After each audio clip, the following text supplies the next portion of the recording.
خود زمه گرفته. رزق حلال به خود پیدا کن.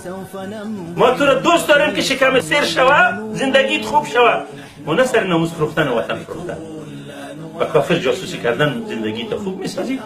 و باز از ما توقع داری که من با تو نرمی کنم، معتدل باشم، متشدد نباشم. اسلام کافرها را از لحاظ حرب و جنگ تقسیم میکنه.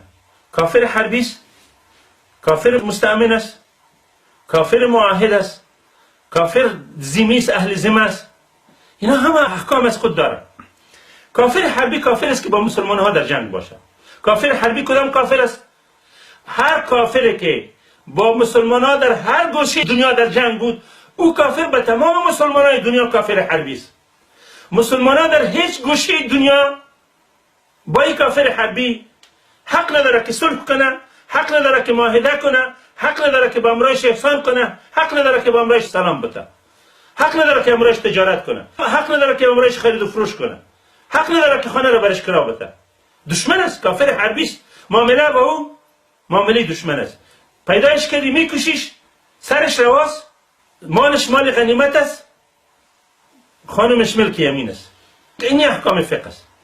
حالا به این کافر تو هر نوع لفظ نرمی را استعمال کنی، این نرمی در اسلام نارواست، تسلیمی است، شکست است. ابو لبابه رضی الله عنه رسول صلی الله علیه و سلم به کفار بنی قریظه روان کرده بود. سفیر بود پیغمبر. اونا گفت که ما اگه پیغمبر تسلیم شیم با ما چی معامله میکنه؟ این فقط هم اتر اشاره کرد که شما تسلیم شین کلتون از سر میبره. توسط همین گپ خودش آمد خود به پای مسجد بسته کرد، فهمید که خیانت کردیم به پیغمبر. تا زمانی که پروردگار با وحی توبه زور نازل نکرده بود، به اون پای مسجد بسته بود. یعنی به اشاره سر مسلمان به کافر فهماندن صحابه را جرم میدانستند.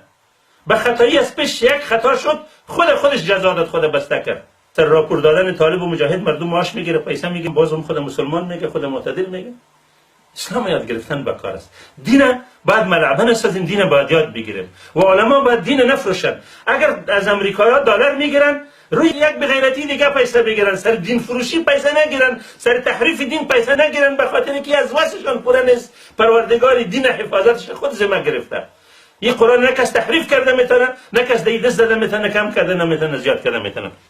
لا ينهاكم الله عن الذين لم يقاتلوكم في الدين ولم يخرجوكم من دياركم ان تبروهم وتقسطوا اليهم ان الله يحب المقسطين. قرآن میگه پروردگار شما را نهی نکرد